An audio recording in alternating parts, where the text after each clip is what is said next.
for being here. Dr. Duggan, I'd like to talk to you for a minute.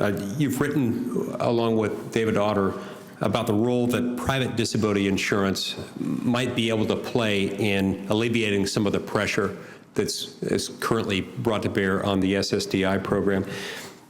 While I personally don't think that that mandatory private disability insurance is an appropriate, feasible path forward, I have been working on a proposal that would provide an incentive via a payroll tax reduction for employers and self-employed individuals to purchase private disability insurance, creating something of an incentive for them to buy it.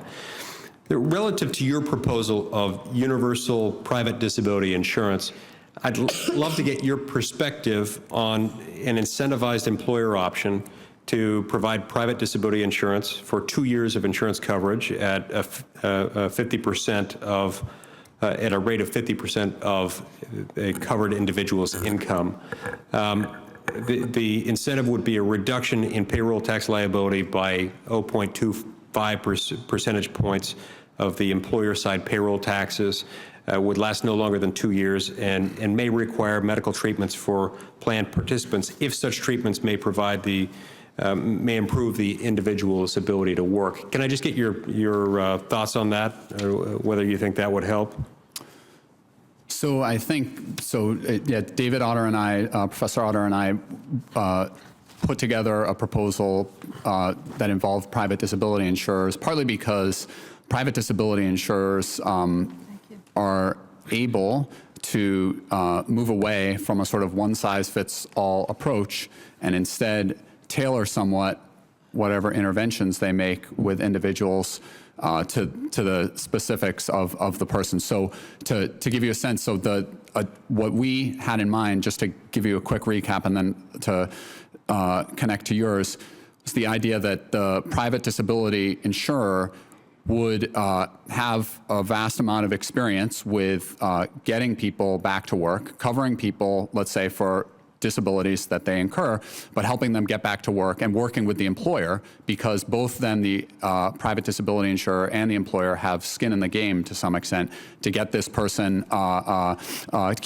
help this person's health improve and to keep them engaged in the workforce. And the Netherlands has had some experience with this, and Richard Burkhauser at Cornell has written some on this, and they've the evidence from the Netherlands indicates that this has led to a reduction in enrollment ultimately in their public disability programs, because the private disability insurers can sort of help individuals address whatever disabilities they have, improve their health somewhat, and stay engaged in the workforce. So there are lots of examples of things that an insurer can do, but to some extent that kind of rapid early intervention that insurers are good at, that private insurers can be good at, can be a way to keep people from going into public disability insurance for a long time.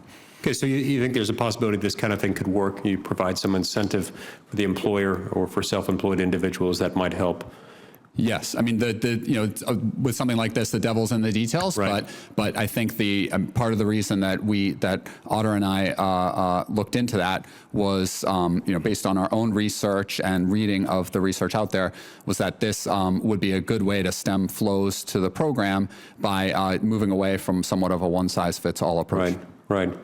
And incentivizing the kind of behavior that will lead to fewer risks for the system. Yeah, exactly. I mean, I think that's part of the reason that workers' comp, for example, workers' comp isn't always, working perfectly, but it is the way that it's designed is, and I know it's mandatory, and this wouldn't be mandatory, but it basically, the insurers and the employers are on the same page with respect to wanting to keep people off the program in the first place, and if they get on it, get them back to work as quickly as possible. So. Right. Well, I thank you for your response to that and for your input, and I'd love to continue to get your input as this idea is developed. Yeah, I mean, if I can help in any way on, it is an area, disability, it's an area that I've been working on for a long time, and it is, if I can help, with my own research and on anything, I'm happy to help anyone on improving the program. No, that's very helpful, and I think it's important to talk about other reforms to SSDI, but I do want to highlight the fact that private group long-term disability insurance, according to one study, already saves federal programs $2 billion a year. And so I think this is an area that's very much ripe for exploration, and I'm glad to have had this discussion with you, and I thank you for your input. And just one last thing, I mean, on that, the 1/3 of workers do have private disability insurers through their employers. So right off the bat, there's a set of people who are who already have a private disability coverage. And so just worth noting potential. Great. Thank you very much. Thank you, Mr. Chairman. Thank you, Senator.